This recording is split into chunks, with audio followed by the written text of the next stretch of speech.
आपका परिचय हो जाए पहले। मैं मयंक चौहान, पूर्व प्रत्याशी रसड़ा जहुराबाद। क्या क्या क्या लग रहा है? ताकत तो लगा रहे हैं, मंचों से मैं आपको सुना हूँ, ताकत झोंक रहे हैं, लेकिन नतीजा किधर जाने वाला है? मैनपुरी जीते हैं, घोसी भी जीतेंगे।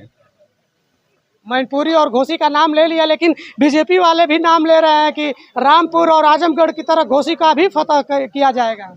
वो 5 तारीख का ऐतिहासिक दिन होगा जब फैसला जनता समाजवादी पार्टी और उसके नेता श्री अखिलेश यादव के पक्ष में ले लेगी। चौहान समाज के नेता हैं आप, चौहानों का वोट समाजवादी पार्टी को पोल करवा पाएंगे आप? अब आपको दिख रहा होगा कि चौहान समाज की जब माताएं बहनें जब समाजवादी पार्टी के पक्ष में फैसला ले लिए हैं तो वोट तो घरों में है, बाहर तो हम लोग घूमने वाले लोग हैं। जब आप उधर जानकारी प्राप्त कर लिए तो अब तो गलत आप पूछ रहे हैं ना भाई साहब। अच्छा, कुछ कुछ सुधाकर सिंह जी के बारे में बताएं, जिसको लेकर आप लोगों के बीच जा रहे हैं, वोट मांग रहे हैं। सुधाकर सिंह ने बहुत कुछ किया है चौहान समाज के लिए। 12 गांव लोहिया आवास मिला था सुधाकर सिंह को, लोहिया गांव, जिसमें 8 लोहिया गांव इस कछार बेल्ट को श्री सुधाकर सिंह ने देने का काम किया है। ये गरीब ऐसे नहीं है सुधाकर सिंह और समाजवादी पार्टी चिल्ला रही हैं, ये पाई हैं कुछ, इनके घर बने हैं, इनकी सड़कें बनी हैं, इसलिए अपने नेता श्री अखिलेश यादव में विश्वास करके सुधाकर सिंह को जिताने जा रहे हैं। सुधाकर सिंह का नाम ले रहे हैं, लाल गमछा है गले में, समाजवादी पार्टी से हैं, क्या नाम है? महेंद्र चौहान, प्रदेश सचिव समाजवादी पार्टी हूँ मैं। अच्छा, तो आपका तो काफी नाम सुना हूँ, लेकिन चौहानों का बहुत बड़ा बेल्ट है, लेकिन हल्ला होता है, लास्ट में कहा जाता है कि चौहान दारा सिंह के साथ ही हो जाता है। इस बार आप भी चौहान हैं, समाज का वोट को समाजवादी पार्टी को पोल हो पाएगा? अब वह दिन नहीं है जो यहाँ लड़ रहा है भारतीय जनता पार्टी से, जो हमारे समाज का नेता है, 25 साल यहाँ रहे हैं, वह राज्यसभा भी रहे हैं, वो लोकसभा भी रहे हैं, वो विधानसभा भी रहे हैं, वो मंत्री भी रहे हैं, वो समाज के लिए किए क्या हैं?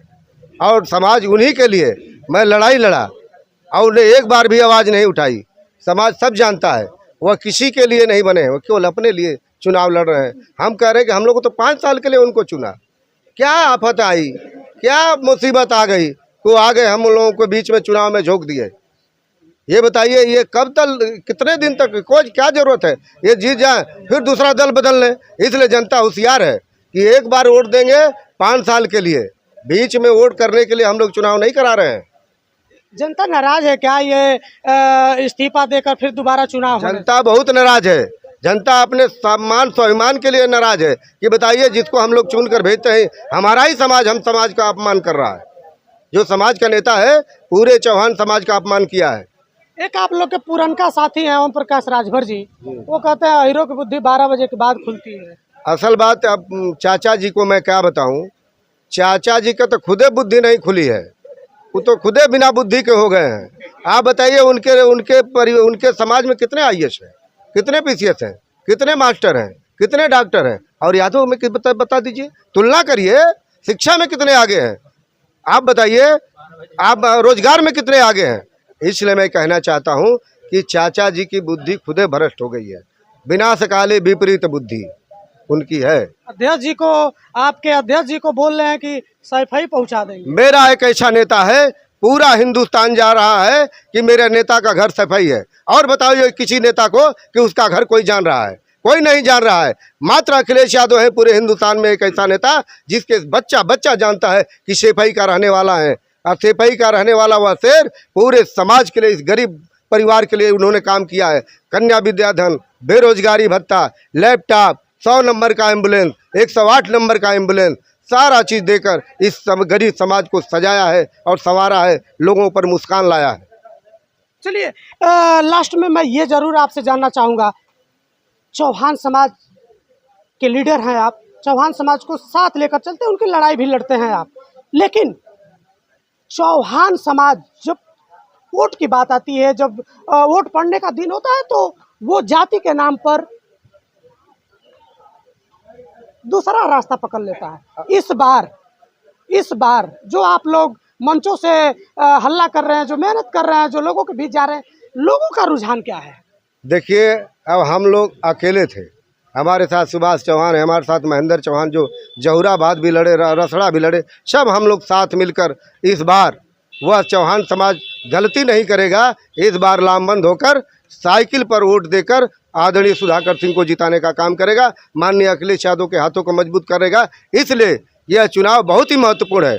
लोकतंत्र खतरे में है, संविधान खतरे में है। 2024 का चुनाव है, हम लोगों के आने वाली पीढ़ियों का भविष्य का चुनाव है। इसलिए यह चुनाव निश्चित तौर पर हमारा चौहान समाज लामबंद होकर 5 तारीख को साइकिल के सामने बटन दबाएगा, किसी के बहकावे में नहीं आएगा। चलिए अब कुछ ग्रामीण लोगों से मैं बात करूं। रमेश चौहान जी नेता नहीं ना है? अच्छा, ग्रामीण है। रमेश चौहान जी इधर आ जाइए। का लगत है चौहान जी काहे अपने समाज के संग धोखा करत हो? दारा चौहान हम लड़त हम।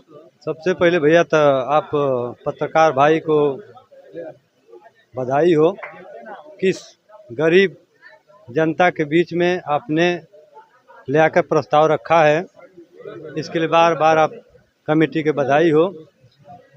साथ ही कहने की बात नहीं, जितने चौहान समाज के लोग हमारे यहाँ आए, चाहे दारा चौहान हो चाहे फागू चौहान हो, आए और चौहान को एकत्रित कर ठग करके चुनाव जीत कर भागने का काम किया है।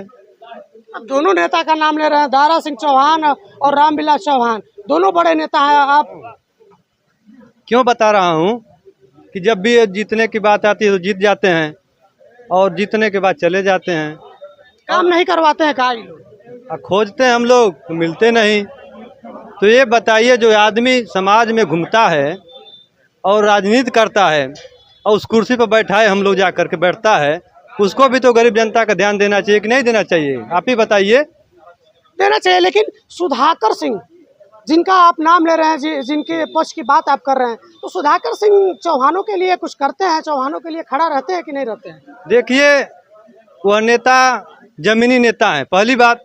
दूसरी बात, वो करें या न करें उससे नहीं लेना देना है। वो आदमी तत्पर रहता है, हमेशा अपने दरवाजे पर बैठा रहता है। अगर कोई भी आदमी जाता है तो अपनी बात रख लेता है, उस आदमी को चाय पिलाता है, गरीबों का अगर आवश्यकता पड़ती कपड़ा भी दे देता है, वक्त पड़ता है तो उसको आवाज़ की बात उठाता है, थाने की बात पर थाने का काम भी करता है। तो वह हमारी नज़र से गरीबों के नज़र से वो जनता नेता लायक है।